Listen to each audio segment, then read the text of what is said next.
Hi, students, let's get started with the subject Contemporary India 2, Geography, Chapter 3. Water Resources. You already know that 3/4 of the Earth's surface is covered with water, but only a small proportion of it accounts for fresh water that can be put to use. This fresh water is mainly obtained from surface runoff and groundwater that is continually being renewed and recharged through the hydrological cycle. All water moves within the hydrological cycle, ensuring that water is a renewable resource. You might wonder that if 3/4 of the world is covered with water and water is a renewable resource, then how is it that countries and regions around the globe suffer from water scarcity? Why is it predicted that by 2025, nearly 2 billion people will live in absolute water scarcity? Water scarcity and the need for water conservation and management. Given the abundance and renewability of water, it is difficult to imagine that we may suffer from water scarcity. The moment we speak of water shortages, we immediately associate it with regions having low rainfall or those that are drought-prone.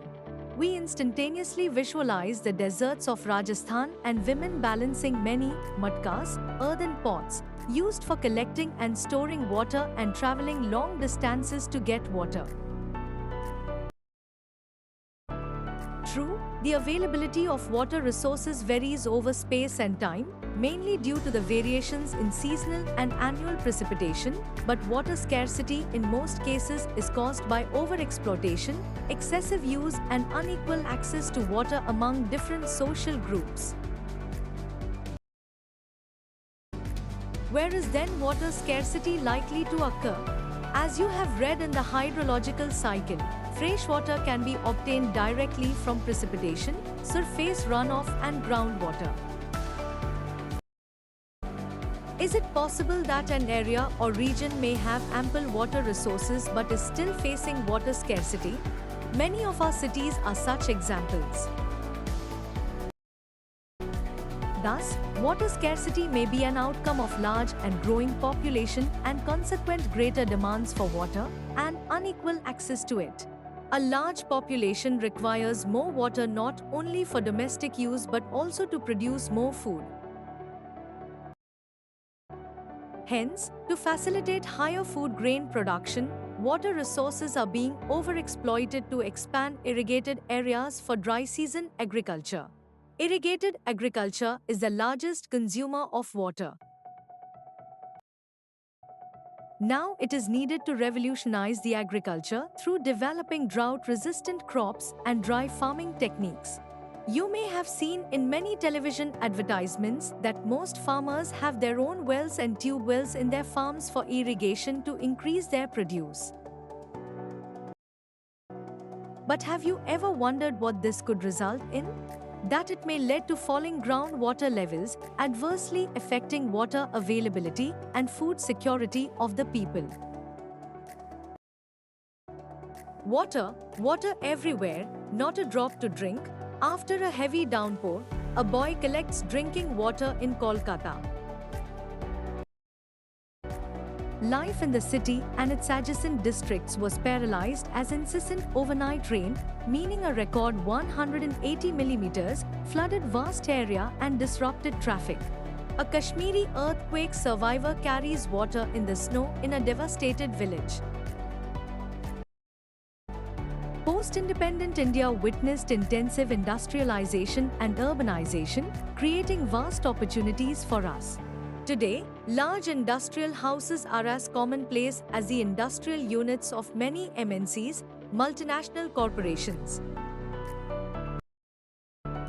The ever-increasing number of industries has made matters worse by exerting pressure on existing freshwater resources.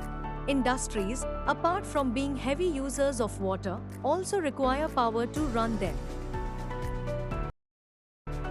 Much of this energy comes from hydroelectric power. Moreover, multiplying urban centers with large and dense populations and urban lifestyles have not only added to water and energy requirements but have further aggravated the problem.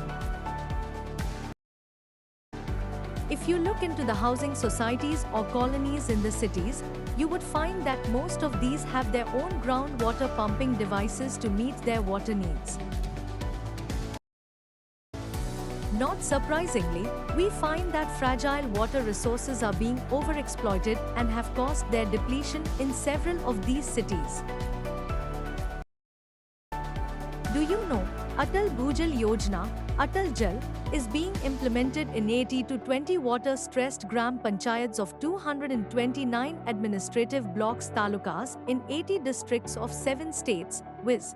Gujarat, Haryana, Karnataka, Madhya Pradesh, Maharashtra, Rajasthan, and Uttar Pradesh. The selected states account for about 37% of the total number of water, stressed, overexploited, critical and semi-critical blocks in India. One of the key aspects of Atal Jal is to bring in behavioral changes in the community. From the prevailing attitude of consumption to conservation and smart water management. Source: Annual Report, Ministry of Jal Shakti, Government of India 2020-23. So far we have focused on the quantitative aspects of water scarcity.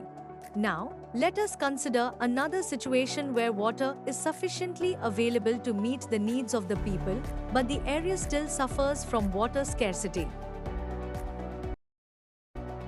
This scarcity may be due to bad quality of water.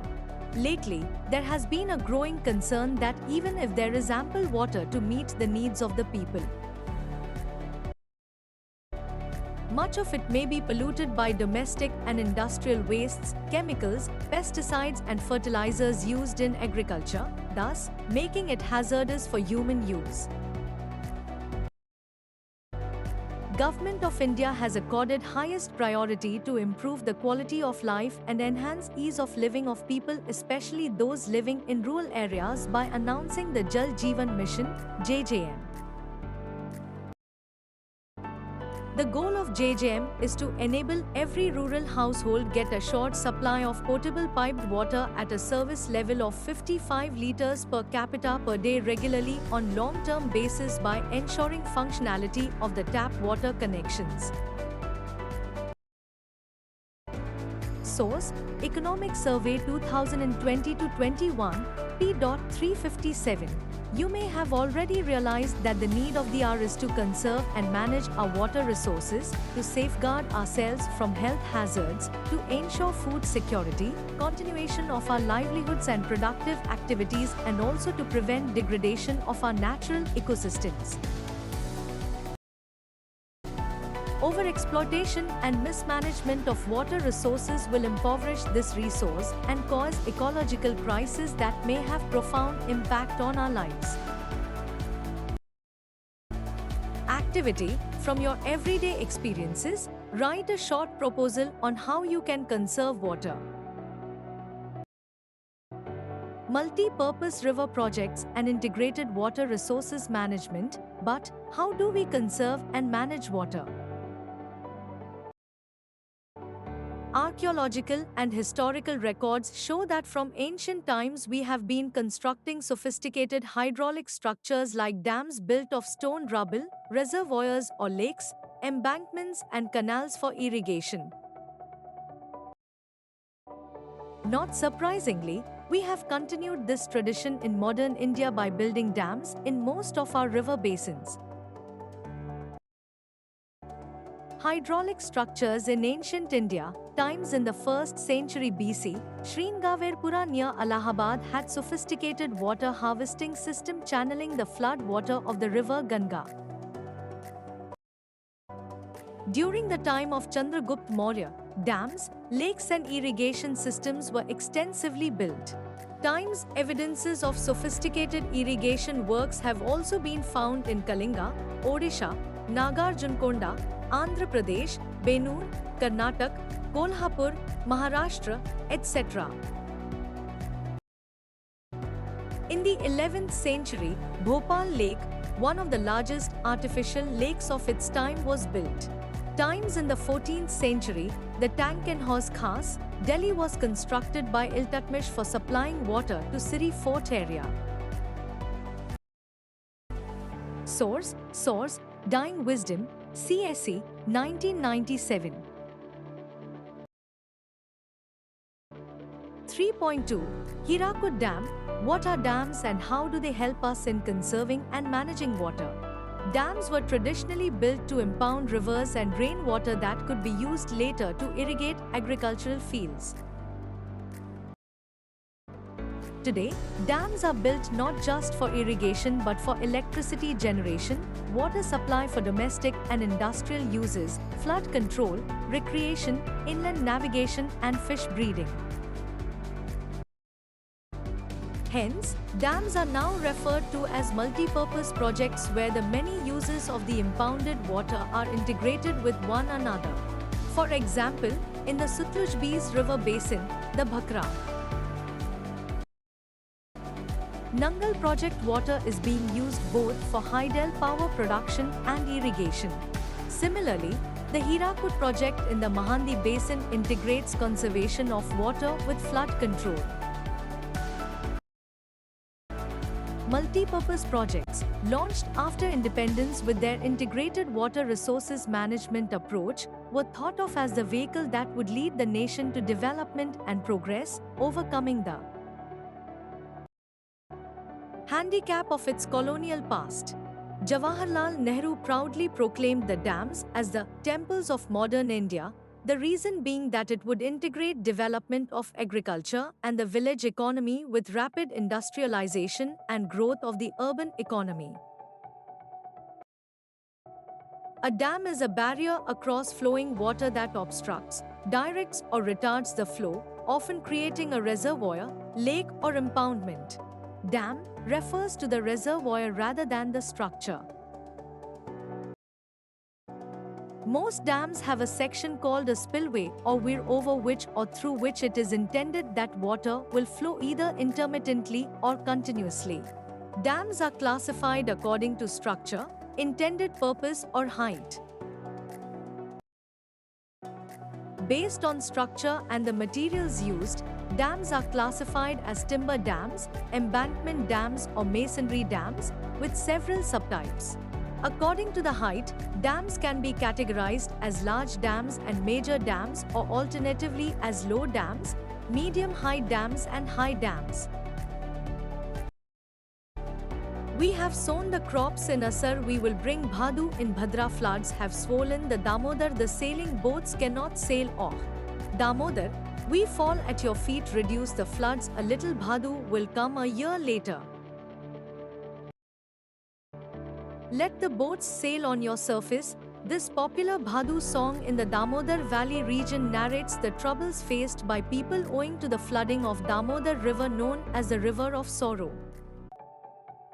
Activity: find out more about any one traditional method of building dams and irrigation works. In recent years, multi-purpose projects and large dams have come under great scrutiny and opposition for a variety of reasons. Regulating and damming of rivers affect their natural flow, causing poor sediment flow and excessive sedimentation at the bottom of the reservoir, resulting in rockier stream beds and poorer habitats for the river's aquatic life. Dams also fragment rivers, making it difficult for aquatic fauna to migrate, especially for spawning. The reservoirs that are created on the floodplains also submerge the existing vegetation and soil, leading to its decomposition over a period of time. Do you know, Sardar Sarovar Dam has been built over the Narmada River in Gujarat?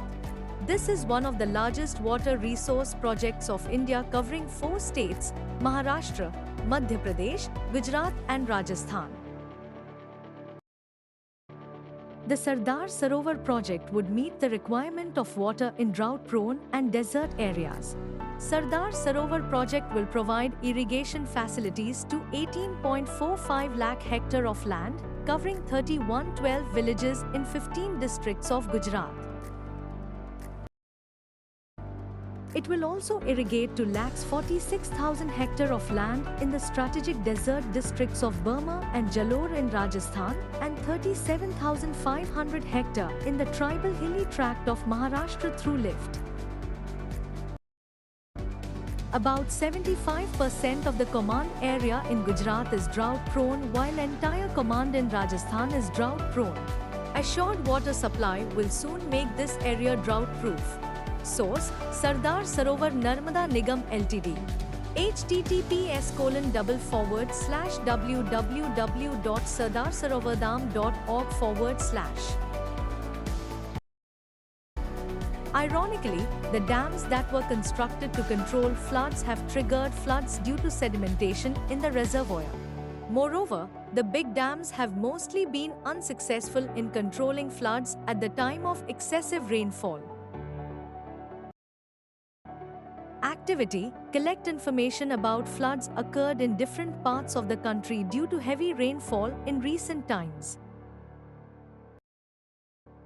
These floods have not only devastated life and property but also caused extensive soil erosion. Sedimentation also meant that the floodplains were deprived of silt, a natural fertilizer, further adding on to the problem of land degradation. It was also observed that the multipurpose projects induced earthquakes, caused waterborne diseases and pests, and pollution resulting from excessive use of water. Irrigation has also changed the cropping pattern of many regions, with farmers shifting to water-intensive and commercial crops. This has great ecological consequences like salinization of the soil.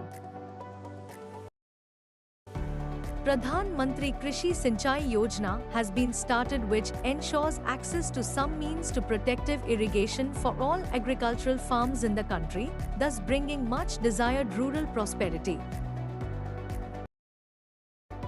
Some of the broad objectives of this program are to enhance the physical access of water on the farm and expand cultivable area under assured irrigation, Har Khet Ko Pani, improve on-farm water use efficiency to reduce wastage,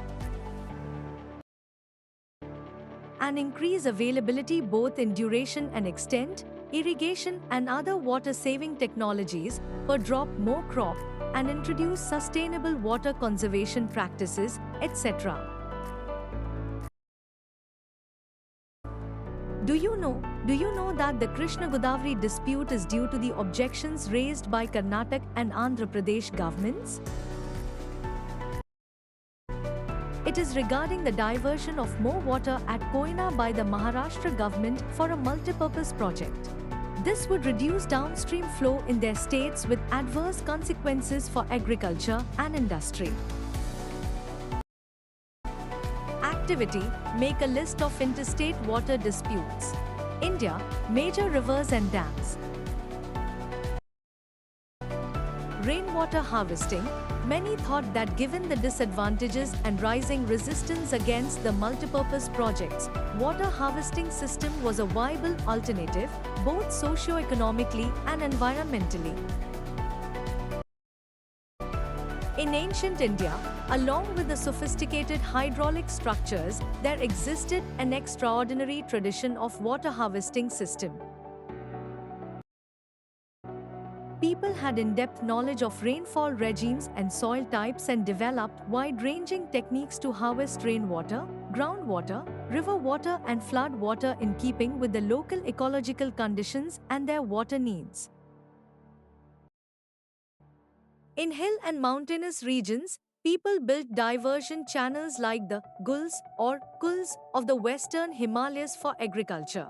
Rooftop rainwater harvesting was commonly practiced to store drinking water, particularly in Rajasthan. In the floodplains of Bengal, people developed inundation channels to irrigate their fields. In arid and semi-arid regions, agricultural fields were converted into rain-fed storage structures that allowed the water to stand and moisten the soil, like the Kadins in Jaisalmer and Johads in other parts of Rajasthan. In the semi-arid and arid regions of Rajasthan, particularly in Bikaner, Phalodi and Burma, almost all the houses traditionally had underground tanks or tankas for storing drinking water. The tanks could be as large as a big room. One household in Phalodi had a tank that was 6.1 meters deep, 4.27 meters long and 2.44 meters wide. The tankas were part of the well-developed rooftop rainwater harvesting system and were built inside the main house or the courtyard. They were connected to the sloping roofs of the houses through a pipe. Rain falling on the rooftops would travel down the pipe and was stored in these underground tankas. The first spell of rain was usually not collected, as this would clean the roofs and the pipes. The rainwater from the subsequent showers was then collected, recharged through hand pump. B. Recharged through abandoned dug well. Fig 3.3 Rooftop Rainwater Harvesting. Rooftop rainwater is collected using a PVC pipe, times filtered using sand and bricks. Underground pipe takes water to sump for immediate usage, times excess water from the sump is taken to the well. Water from the well recharges the underground, times take water from the well, later. The rainwater can be stored in the tankas till the next rainfall, making it an extremely reliable source of drinking water when all other sources are dried up, particularly in the summers. Rainwater, or Palar Pani, as commonly referred to in these parts, is considered the purest form of natural water. Many houses constructed underground rooms adjoining the tanka to beat the summer heat, as it would keep the room cool. Today, in western Rajasthan, sadly the practice of rooftop rainwater harvesting is on the decline, as plenty of water is available due to the perennial Indira Gandhi Canal, though some houses still maintain the tankas since they do not like the taste of tap water. Fortunately, in many parts of rural and urban India, rooftop rainwater harvesting is being successfully adapted to store and conserve water. In Gendathur, a remote backward village in Mysore, Karnataka, villagers have installed, in their households, rooftop rainwater harvesting system to meet their water needs. Nearly 200 households have installed this system, and the village has earned the rare distinction of being rich in rainwater. See Fig. 3.6 for a better understanding of the rooftop rainwater harvesting system which is adapted here. Gendathur receives an annual precipitation of 1000 millimeters, and with 80% of collection efficiency and of about 10 fillings, every house can collect and use about 50,000 liters of water annually. From the 200 houses, the net amount of rainwater harvested annually amounts to 1 lakh liters. A kul leads to a circular village tank, as the above in the Kaja village, from which water is released as and when required. Fig 3.5 Traditional method of rainwater harvesting. Interesting fact: rooftop rainwater harvesting is the most common practice in Shillong, Meghalaya. It is interesting because Cherrapunji and Mawissyanam, situated at a distance of 55 kilometers from Shillong, receive the highest rainfall in the world, yet the state capital Shillong faces acute shortage of water. Nearly every household in the city has a rooftop rainwater harvesting structure. Nearly 15 to 25% of the total water requirement of the household comes from rooftop water harvesting. Activity: find out other rainwater harvesting systems existing in and around your locality. Rooftop harvesting was common across the towns and villages of the Thar.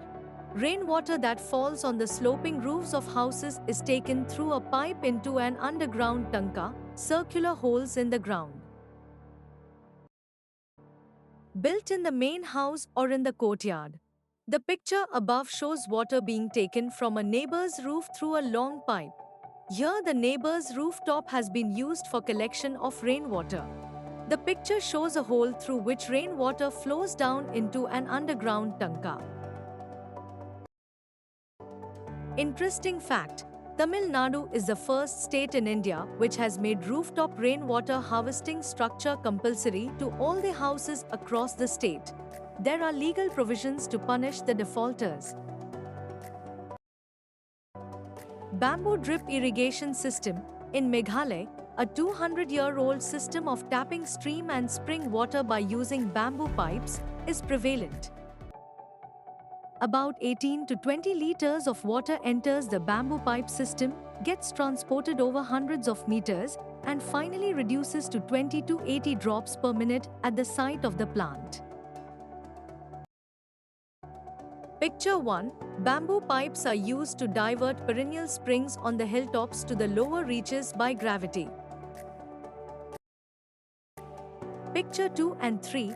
The channel sections, made of bamboo, divert water to the plant site where it is distributed into branches, again made and laid out with different forms of bamboo pipes. The flow of water into the pipes is controlled by manipulating the pipe positions. Picture 4. If the pipes pass a road, they are taken high above the land. Picture 5 and 6. Reduced channel sections and diversion units are used at the last stage of water application. The last channel section enables water to be dropped near the roots of the plant. Activity 1. Collect information on how industries are polluting our water resources. Enact with your classmates a scene of water dispute in your locality. Thanks for watching.